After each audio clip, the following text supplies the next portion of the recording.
come va? Sei bello, sì. Yeah, he only speaks Italian. We'll go around this way. Free-range chicken. We'll go and see if there's any eggs. Hello, ladies and gentlemen. The restaurant business I got into almost osmotically. I was a teacher. I trained to be a teacher, went to university, but I'd always been around great food because my mother and grandmother were fantastic cooks. My first ever job was making scones and roast beef sandwiches at Observatory Hill Cafe. I didn't train to be a cook or a chef. I just started working, getting jobs in restaurants. You know, I worked in Italian restaurants, I worked in French restaurants, and I got an interview with Jenny Ferguson at You and Me. And at the time, it was one of the top restaurants in Sydney. I was there for about a year and a half and made my way from doing vegetables all the way up to main courses. It was there that, you know, my eyes were open to the produce that was being used, the suppliers, and it really held me in good stead. And, you know, in 1983, we opened our first restaurant. I was young, Steve and I met, went on this journey together, and for me, restaurants just ticked a lot of boxes. I remember growing up, one of the things I used to always talk about wanting to be was an interior designer.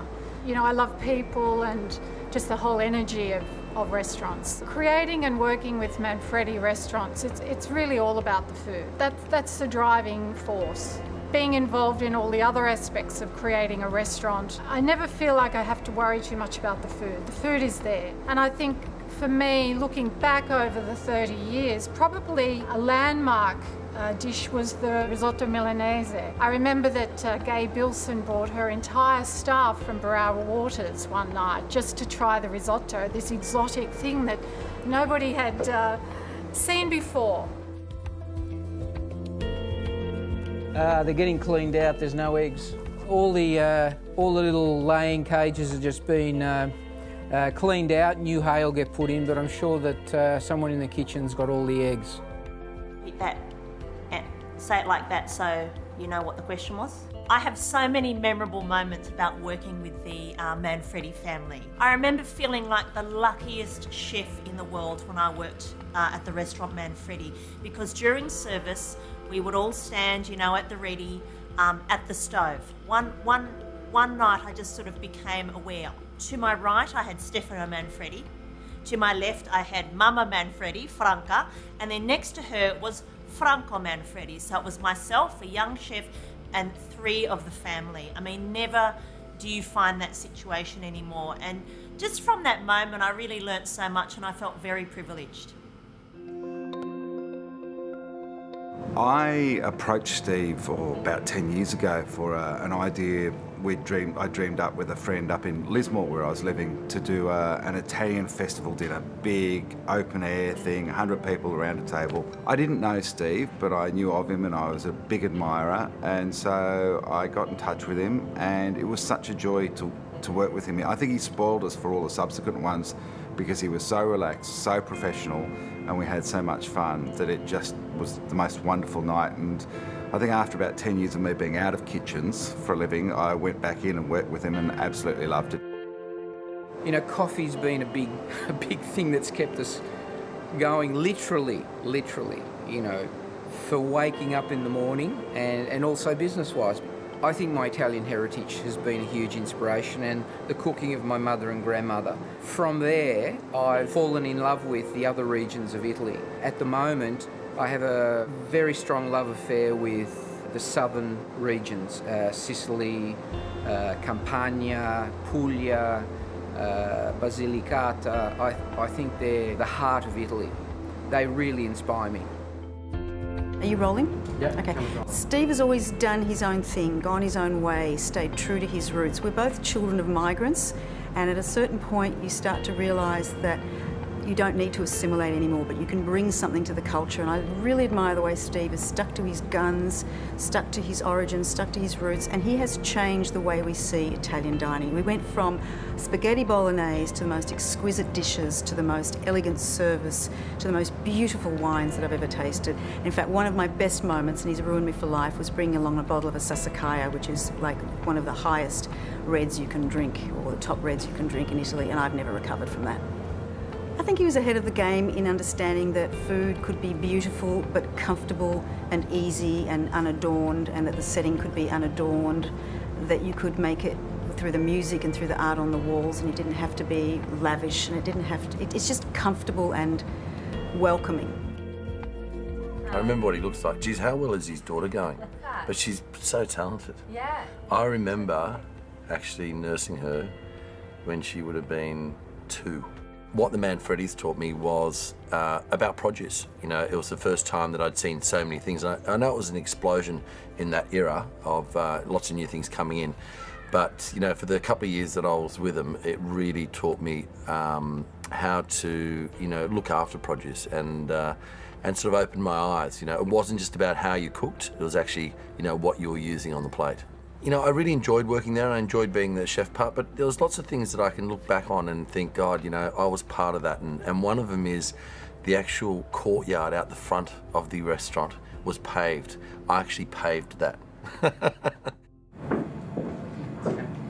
We met them when we were both having our first child. I think they're called antenatal classes, where you go and, you know, do all that stuff. And Steve and I sort of used to sit and snigger a bit and laugh. And then we had children who were about 3 days apart. It had nothing to do with food, it had everything to do with babies. Before that, I had been taken by an artist friend to the restaurant. And it was a really extraordinary experience because I'd never had Italian food like that. I didn't know much about Italy. I mean, Spain is where I go, and I had polenta, and I had duck salmi, and I had these things that I didn't realise were Italian. I think that Steve and Julie have kept true to, and I have to use a marketing word here, to their brand. And I think that honesty and that true to roots is something that a lot of Australian chefs have or could or should respond to. I think we first, you right? Yeah. I think we first met with my manager Julian when they opened the restaurant just close to here in Piermont. It was a lovely restaurant, and we had great fun there. Stefano was just a young Italian chef, and Julie, a gorgeous girl, running the front of house. It was just great to see, you know, this restaurant in this sort of mad place, basically down a back lane, as I remember. But I think that the real contribution that Stefano and Julie made to restaurants in Sydney was that they introduced a contemporary element to Italian cooking. What they did was to bring in a lighter touch and a more modern touch to the food.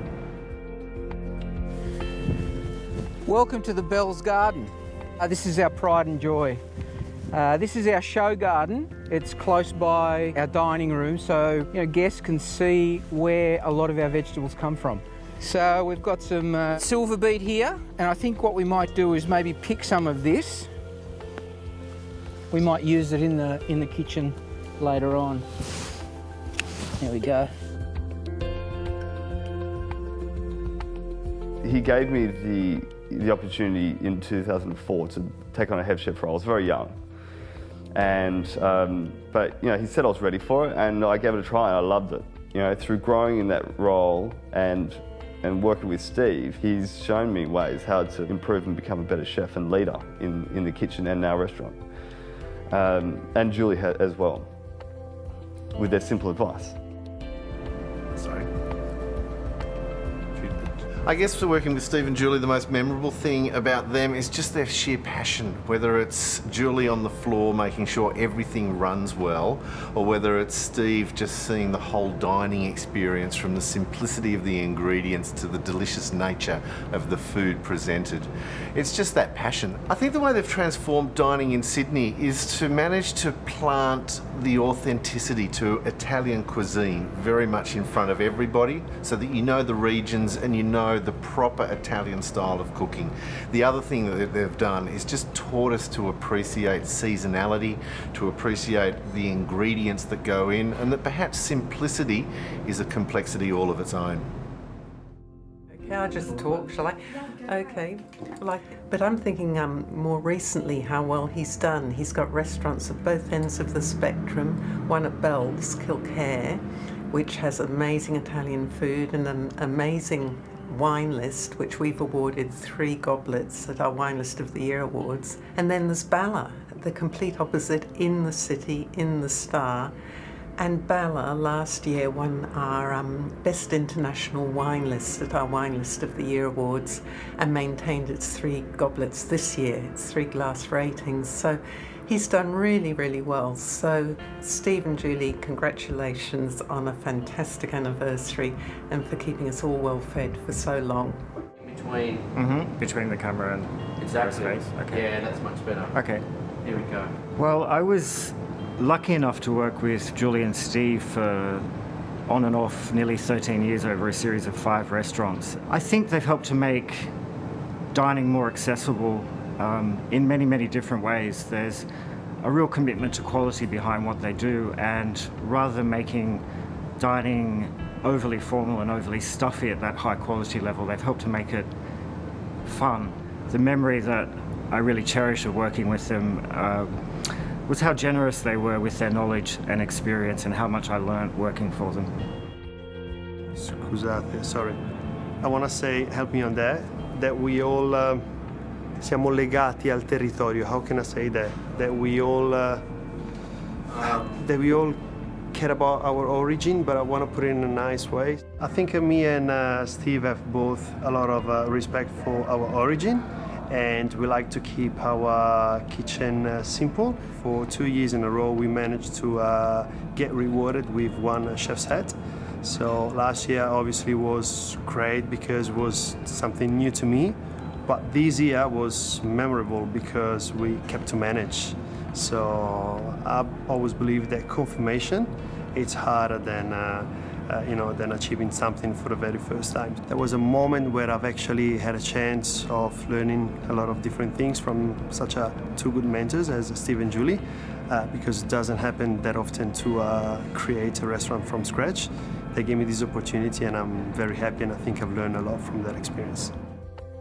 Okay, let me just think about this in terms of, I think all of the people who have worked for us along the way, it's been a great experience for us and for them. I think one of the things I've always tried to do is to be very clear about what I'm setting out to achieve. And you have to galvanise people around that idea, so you have to inspire people. I like working with people who inspire me and challenge me, so I always expect that kind of relationship. So that's how it is, I think.